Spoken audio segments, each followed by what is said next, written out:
Bismillah walhamdulillah wassalatu wassalamu ala rasulillah. We start first and foremost by praising the King, the Master, the Sustainer, the Creator of the seven heavens and the earth, the Giver, the Taker, the Maker, the Breaker, the one who watches everything, the one who sees everything, the one who has information about everything, that which you see and that which you don't. We send peace and blessings upon His beloved Muhammad sallallahu alayhi wasallam, our master, our teacher, and our beloved Prophet. My brothers, I see a lot of beautiful young faces. And we're back. We're back at the camps. I ask you, my brother, how much changed in your life since the last camp? I'm starting to see regular camp faces. And I'm one of them. Wallahi, it was this gathering, it was this camp that changed my life for good. The boys still have, I think, the footage. When I went to my first camp, I was clean shaven, single, doing the ghadab, doing the haram, living the life. And I went to one of the camps in Kiola Beach, I remember. And I sat in one of those gatherings. And from that day, it changed me forever, inshallah ta'ala. My brothers, I see a lot of young faces, man. Many faces who within themselves, they think, you know what, brother, I got a long time to go, man. I'm young, brother, I'm young. My brothers, I've had the most interesting 5 weeks of my life. I've buried almost 8 brothers in the last 5 weeks. All of which were under the age of 25. All of which were under the age of 25 years old.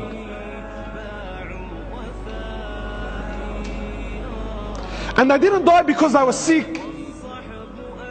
They didn't die because, you know what, he had some illness that doctors couldn't work out. No, perfectly fine boys.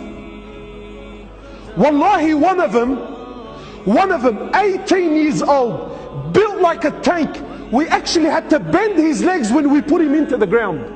He was so big, we actually couldn't fit him into the hole. We actually had to bend his legs to get him in there.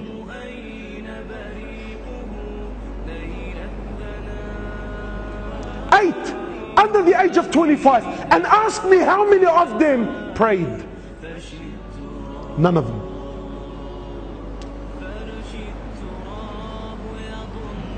How many of them were familiar with Quran? None of them. This is what the people around them are telling me. This is what their friends are telling me. My brothers, you sit here hopeful, thinking I have a long life. What gives you this hope, my brother? Go to the cemetery, billah alaik, please. I urge you, go to the cemetery and look and read the tombstones. But gone are the days when, you know, wallahi, I remember growing up, death belonged to Abu Ali and Abu Ahmed, who's done Hajj, and all of his kids are now married, and you know, he's got grandkids, he's 70 years old, he's croaking a white beard. Those days are long gone. You know, I'm 30 now, and for the most part of my life, every funeral I went to was in the old section of Rookwood Cemetery. In the last few years, we filled up that one, plus 2 new sections that they gave us, and we're already halfway through the new one that they gave us. And 70% of these people that are buried there, 70% are under the age of 35 years old.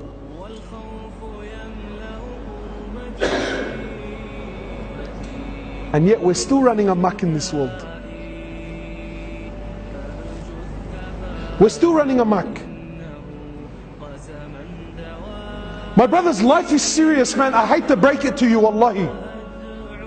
You know, I can sit here and give you this nice, beautiful talk with the Indian background dancers, Aflam Hindi. I can do that for you, inshallah, and make you feel good. You know, brothers tell me, brother, why have you become so pessimistic? Why don't you speak about the mercy of Allah, the rahmah of Allah? Give people hope. Sometimes hope in the wrong hands, hope in the wrong hands can actually destroy the person. One of the great companions of Muhammad sallallahu alayhi wasallam, I believe it was Mu'adh bin Jabal, I believe it was him, on his deathbed, khalas, last days in his life, he speaks between him and Allah, conversation now between him and Allah. He says, Ya Allah, you know that I lived my whole life in fear of you. He says, Ya Allah, I lived my whole life in fear of you. And now, Ya Allah, I'm on my deathbed. Khalas, I'm dying, I'm going, I'm leaving. Now, Ya Allah, even if I wanted to do something, I physically can't. Say, Ya Allah, I'm asking now I'm knocking on the door of your rahmah. Ya Allah, now I'm knocking on the door of your mercy. He says, I lived my whole life in what? In fear.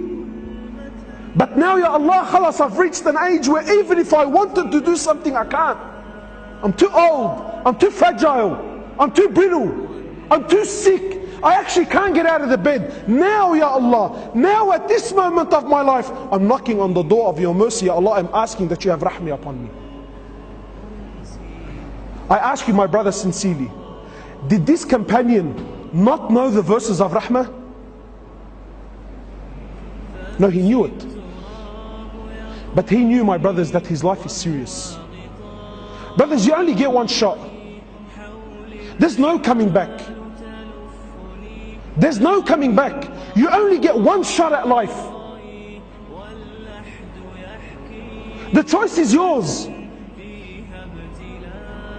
The choice is yours. Wallahi, wallahi.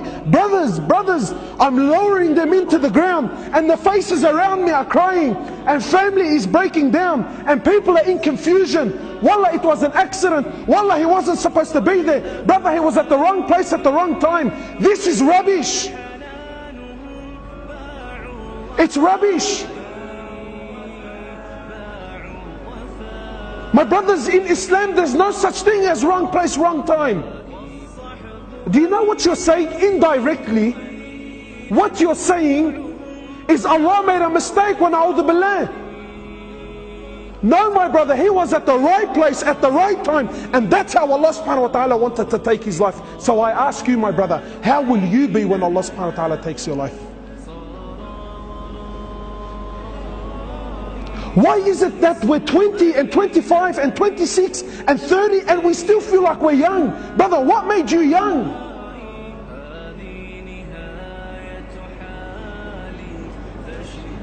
My brothers, you have one shot at life. One shot.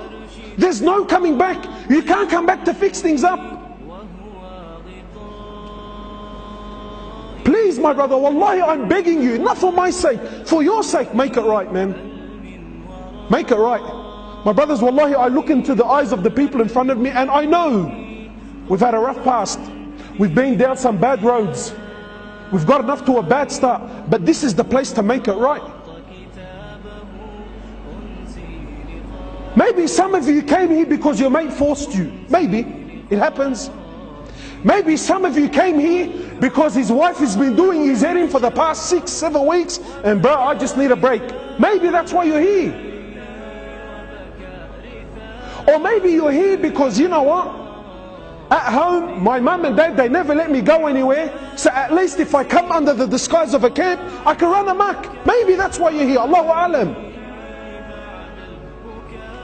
And maybe some of you are here because, you know what? I used to be on deen for a couple of years. Well, I haven't shown my face in the UMA. I feel bad. Maybe if I go to the camp, I can save face. I don't know. Whatever the excuse is. You came with one intention. This is the time to change that intention. This is the time to change that intention. Ya Allah, we're here for your sake. Ya Allah, I'm here because I'm sick.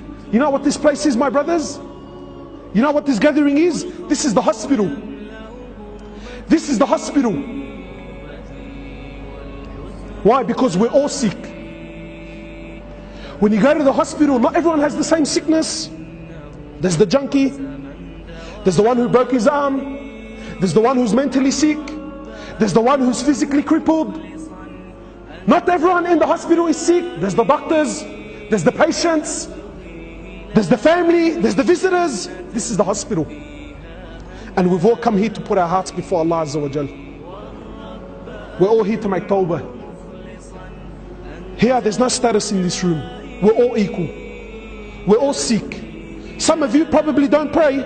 So you're looking at me thinking, bro, this guy's got a beard down to his gut. What sickness does he have? Wallahi, there are sicknesses in this heart, my brothers, and I'm not being humble. Not being humble. Don't ever think that shaitan will allow you to. Don't think that, you know what, when I come on deen, shaitan khalasi. No. There are sicknesses in this heart. There are sicknesses that don't show on the outside, but only Allah knows them on the inside. There's pride, there's riyah, there's showing off, there's thinking I'm better than this person, and better than. We're all sick. This is the hospital. And we've come here to fix this. And as brothers, we're here to support one another. I'm telling you, like I was telling you before, this camp changed my life. Before I came, was it in 05? Ahmed, was it in 05, my first camp? I think it was in 05 or in 04, I can't remember. 05 and 04. Some of you, you've been coming to camps for a while now, and you're thinking, yeah, you know what, this camp, you will only get out what you put in. This is a tool.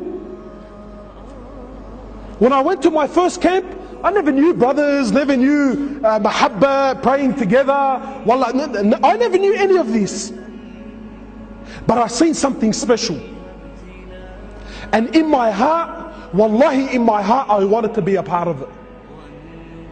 I wanted to be a part of it. So I made friends with Fulan, and made friends with Fulan, and I met the Shaykh for the first time, and you know, but I was hungry. And then what happens? The brother said to me, brother, you know, we have the UMA, yeah, we have this da'wah group, you can come and you can join us. This camp will not change anything. If you're going to come to the camp and go home, let me break it to you now. Wallahi, let me break it to you now. You'll have fun, yeah, you'll taste something nice, but you're going to go home empty-handed. This is the place you make decisions. I make decisions. When I go back, this is what I want. So I went back, met the boys. One camp became another, third, fourth. Wallahi, from that day till now, I've never ever missed a camp. Never missed a camp. Why? Because the heart wants it, bro. The heart wants it. And then from being in the environment, camps, became khutbahs, became taking the boys out, became dawah, became jawla, changed my life. And this is what we want, my brothers. This is what we want. You want to die in this environment. You want to die like this. You don't want to die. Wallahi, wallahi, wallahi. Ahwal, man, ahwal. Ahwal. Brothers come up to me, imagine, alright? Brother is dying, no salah, clean shaven, in the state of zina. One brother was actually in the state of zina. Yeah? And then his friend comes up to me with tears in his eyes. He says to me, brother, is he going to Jannah?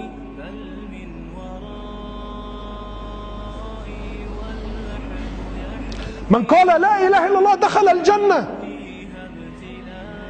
My brother, if this is your understanding of deen, wallahi, you're in a world to hurt, man. Yes, man qala la ilaha illallah dakhala al-Jannah, yes. But there's a prerequisite, my brother. If I say la ilaha illallah Muhammad Rasulullah, but I don't believe in angels, is there Jannah for me? I don't believe in Quran, is there Jannah for me? I don't believe in hellfire and paradise, is there Jannah for me? But the hadith says, man qala la ilaha illallah dakhala al-Jannah. No, my brother, no, it's not that easy. It's not that easy. So my brothers, I don't want to take too much of your time. This is why we're here. Don't waste this camp. Don't waste it with foolish talk, And no. If we're hanging out, we're here to speak about Allah. I want to hang out with those brothers who are older than me. I want to speak to those brothers who are involved in da'wah. I want to get involved. Otherwise, wallahi, my brother, you're just another face in the crowd, man. You're just another face in the crowd. And we don't want that, man. But don't you want to stand before Allah on levels? I don't understand. Wallah, like sometimes I look at faces, bro. Aren't you hungry for it? Don't you want Jannah? I don't know, but maybe I've become an extremist. But you, don't you want Jannah? Don't you want to see Rasulullah and hug him? Don't you want to run to the companions? Don't you want to meet him? Don't you want to say, I made it, bro, I made it. I made it. Rasulullah says, I long to see my brothers. Imagine Rasulullah standing with Sahaba, says, I long to see my brothers. Sahaba looked at each other and said, O Prophet of Allah, we're your brothers. He says, no, you are my companions. My brothers are those who will come after me. They will believe in me though they've never seen me. And one of them is prepared to give up. One of them is prepared to give up his family and his wealth just to lay his eyes on me. Don't you want to see Rasulullah? So inshallah, my brothers, this is it. Wallahi, these are the camps. These are the camps. You need to start thinking from now. When I go back, what am I doing? See, usually the boys have this talk when? At the end of the camp. And they will do it. But you, inside of you, if you want levels, think now.